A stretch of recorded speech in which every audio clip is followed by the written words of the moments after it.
Hey guys, welcome back. If you're new here, my name is Becca and today we are going to be talking about the big books on my TBR that I'm most desperate to get to.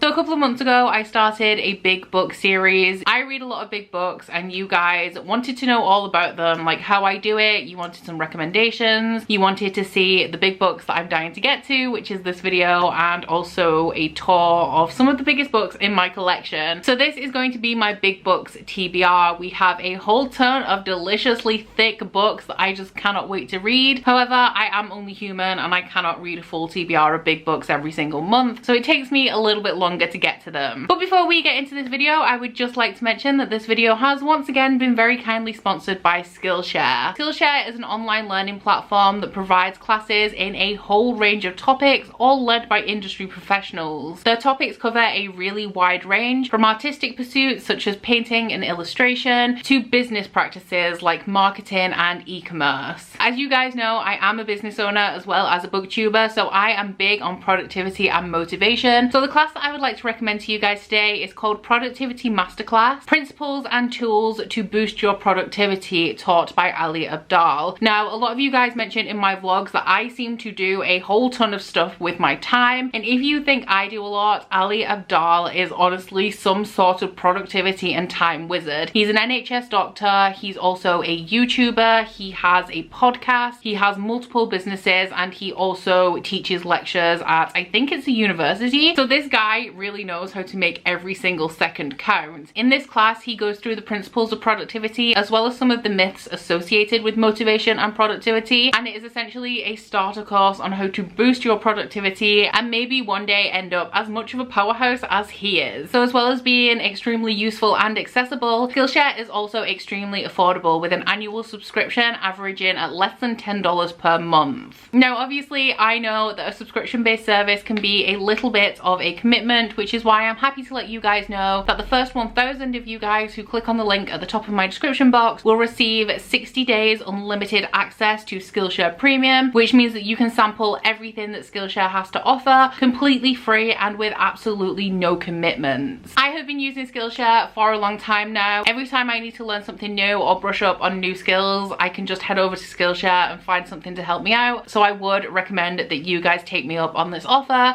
and see if Skillshare is right for you. So getting into my big book TBR, I have organized all of the books in this video by page count. We will be starting at the smallest and ending in the biggest. All of these books are 500 pages. At this point where I read quite a few big books, I don't see 500 pages as so much of a challenge, but when it starts creeping up towards 600, that is when I know a book is going to take me a little bit of time to get through. So first up, coming in at 561 pages, we have Leviathan Wakes by James S.A. Corey. This is the first book in what I think is a 9-book series, so it is a little bit of a commitment. That is another thing with big books. It's not only the singular books. I can handle one book at around 600-700 pages, but when all of the books in that series are a little bit chunky and there are tons of them, it definitely starts to get a little bit intimidating. Now this is a book that I've owned for a reasonable amount of time now, and I do really want to get into this series. I don't actually know too much about this series, but I do know that it is often referred to as the sci-fi version of Game of Thrones. So what I'm expecting from this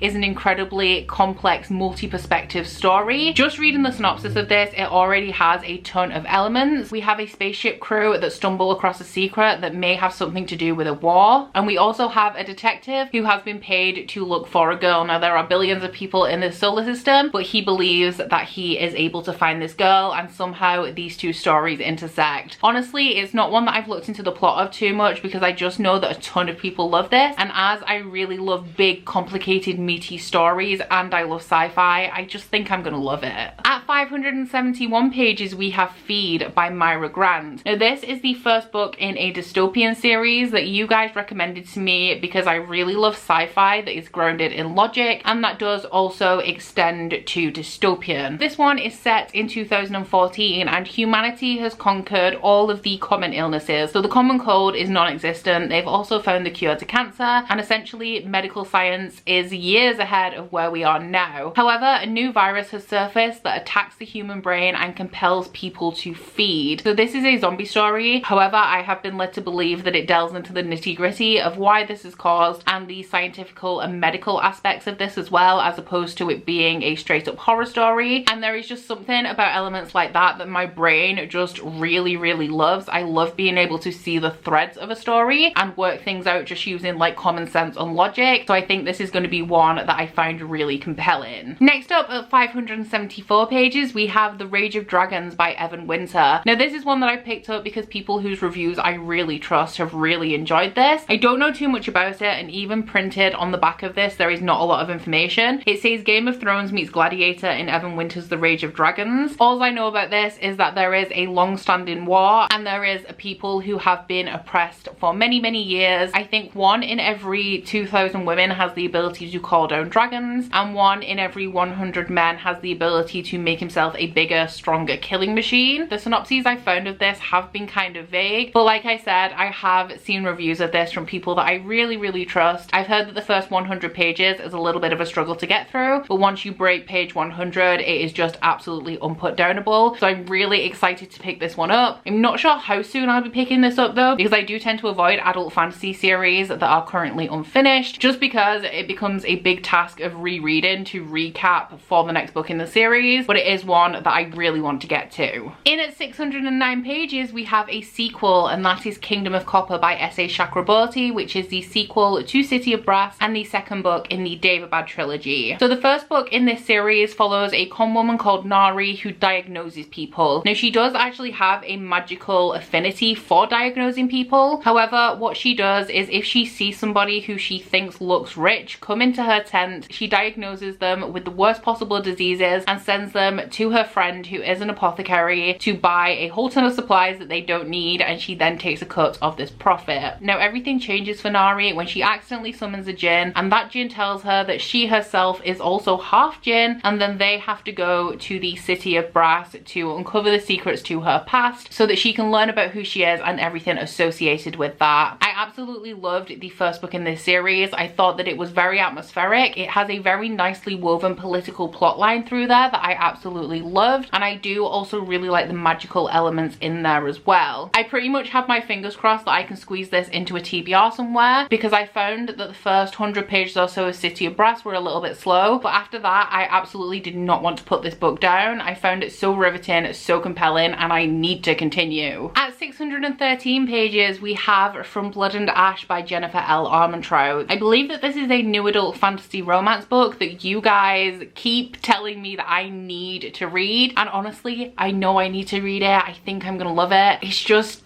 squeezing it in somewhere. So I believe that the main character in the story is a maiden, and she is never to be looked upon, never to be touched, and she is not allowed to experience pleasure. Now one day she is assigned a guard who is on a bound to usher her to something called the Ascension, and he makes her question everything about this life that she's living and essentially leads her into temptation. In the background of this we also have a fallen kingdom that is once again rising to power. I know that it's fantasy romance. You guys have been recommending this to me, saying that I'm really gonna love it. It says on the back it's fans for Sarah J Maas and Laura Thalassa, who are both authors that I really love. So I do think that I'm gonna absolutely adore this, and I really want to get to it soon. Another super hyped adult fantasy that I have yet to read is 624 pages long, and that is The Lies of Loch Lamora by Scott Lynch, which is the first book in the Gentleman Bastard series. Now this is a book that I've owned for a very long time. I try to only tackle one epic fantasy series at once, even though at the moment I am working on 2. I'm currently working on The Realm of the Elderling, so it's going to be a while before I get to this one, especially as the 4th book has not yet been published, and I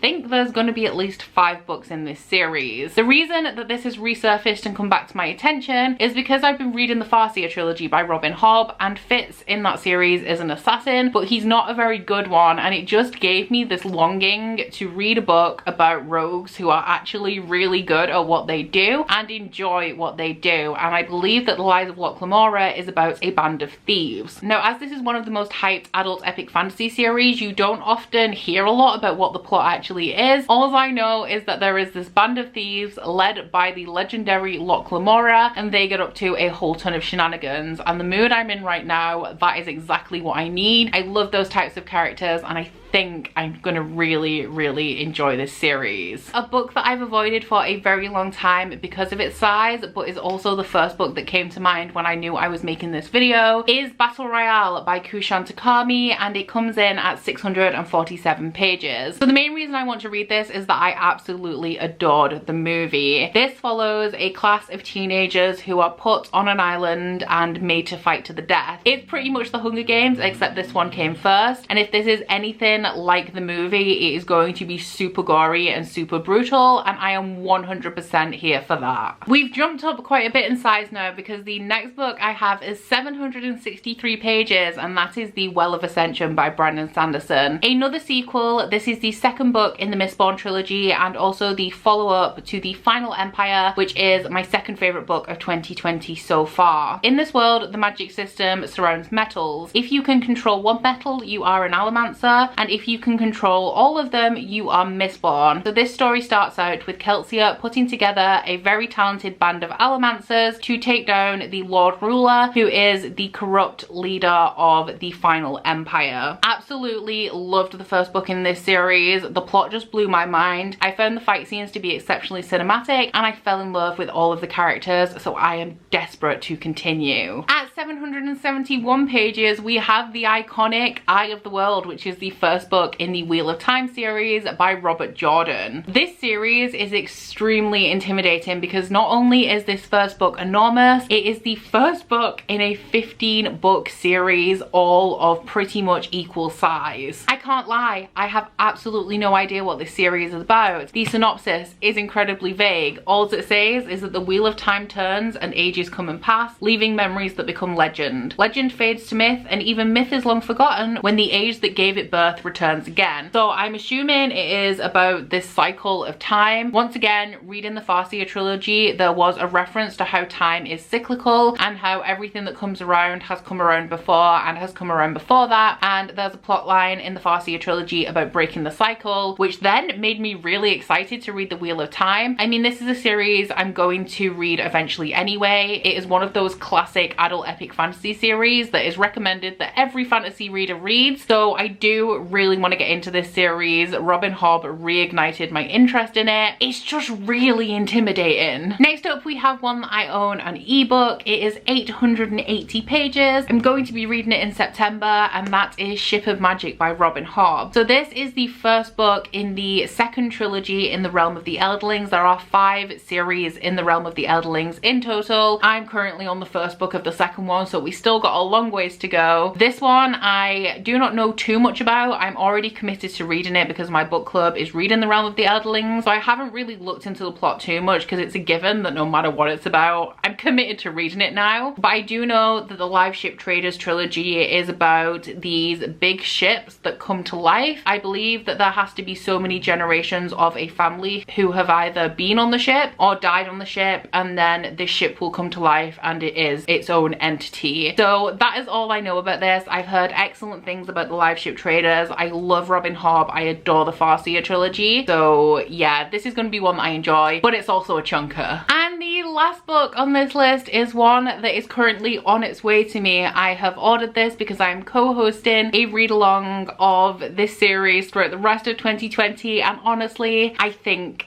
that I might be insane because this is The Way of Kings by Brandon Sanderson. Now, I know that I should be telling you what these books are about, and I have given you as much information as I can on the rest of the books in this stack. Way of Kings, absolutely no idea. All I know is that it is the first book in the Stormlight archive. It's in Brandon Sanderson's Cosmere. By reading this, I'm now reading the Cosmere out of order, and I know that it's not 100% necessary to read them in order, but it is nice if you do. But the first book in the Stormlight archive is 1007 pages. It is the first book in what is eventually going to be a 10-book series, and the 4th book is going to be out later this year. As it's Brandon Sanderson, I expect that I'm going to love it. Some of my close friends on BookTube absolutely adore everything from Brandon Sanderson, but especially the Stormlight archives. A lot of people say that it's really his best work, so I'm really excited to be delving into this. As I said, I am going to be co-hosting a read-along of this along with Catherine from xCatherine Reads, Kaz from the Little Book Loco, and Jade from Jaded Reader. I will put a link to the Twitter down below that is going to have all of the information for that read along. There are going to be live shows, but we're pretty much going to take each book as it comes because it is extremely chunky. So that is it. Those are the 10 big books that are on my immediate TBR, the ones that I'm dying to get to. Some of them I am going to be getting to really soon. Please let me know down in the comments if any of these books are on your TBR, or if you've read any of them and would recommend them. And please also recommend me some chunky adult fantasy series specifically, but any really big books that you guys think are worth the slog, because I love me an expansive story, because I'm just so much more into it and more attached to the characters, you know. Once again, a huge thank you to Skillshare for sponsoring this video. If you would like to sign up for your free trial of Skillshare Premium, the link will be in my description box. But that's it for this video, guys, so please don't forget to like if you liked it and subscribe if you wanna. If you head into my description box, you'll find a link to my Goodreads, Instagram and Twitter if you'd like to follow me on any of those, as well as a link to my Bookish body butter and candle website, the Instagram for that, and a 10% off discount code. But that's it from me today, guys. Bye!